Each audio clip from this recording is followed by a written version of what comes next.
The longer time passes, the more I think about an event I witnessed.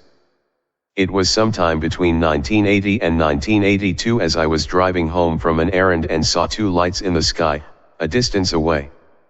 I presumed this to be landing lights on a plane as it was close to a commercial flight path heading into the airport.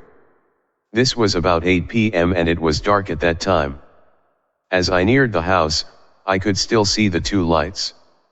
This was strange as this plane should have long passed by. When I arrived home, I went into the backyard to see these strange lights suspended in the sky. They were moving slowly toward the space above me. As they got closer, I could see a black triangle that the lights were attached to.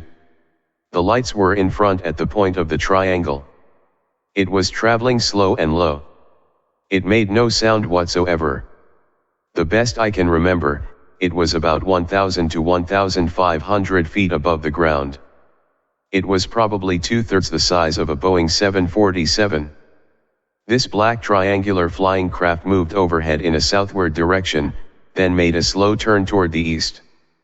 It did not bank into a turn but rather changed its forward movement into a pivot for the turn, then started smoothly moving forward out of the turn in the new direction. As it passed, I could see the straight rear section of the triangle. It had a dotted row of about a dozen evenly spaced lights of a random mix of colors. They were steady and not blinking. They were not the colors you would see on an FAA-compliant flying craft. Was I imagining this? According to a call-in newspaper column the next day, someone else in my neighborhood saw this and called Barksdale Air Force Base. Barksdale told them that there was nothing visible on the radar, what they would normally say. I saw the same thing a week later. It was just flying a slightly different path, but still south, then to east. It probably appeared many more times but I just wasn't there to watch. I pondered and started assessing the sighting. It was moving very slow, guessing about 10 to 20 miles per hour. This is too slow for aerodynamics to be a lifting factor upon the craft. It was low altitude, meaning close. It made no sound, meaning there was no propulsion involved in keeping it aloft. There was no blimp of lighter than air gas, as it would have to be huge to keep an object that size in the air. That only leaves one possibility: levitation. This thing was working on or manipulating gravity. So, who, what, why and how? Here were my thoughts at the time. I was thinking, government undisclosed technology. Why? Reagan was president at the time and not far into his presidency.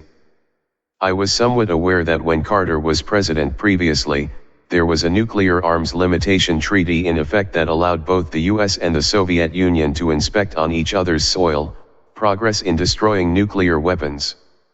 I considered that these craft may be a non-intrusive way devised to allow the Soviet Union to comb areas for evidence of nuclear radiation. That was just my thinking. But that was in the early 80s. If it was a government craft, that was amazing technology. Why hasn't this technology been disclosed by now?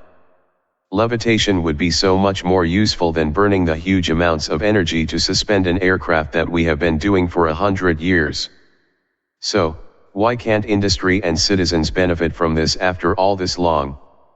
Then the other thoughts: if it is not known technology, maybe it is of another world. Perhaps it is time travelers from our future who are making micro-adjustments to the past, to make future outcomes more favorable.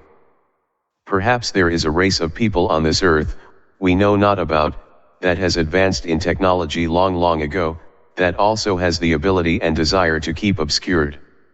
What are your thoughts? I had to put this into words before my memories of this event escape me.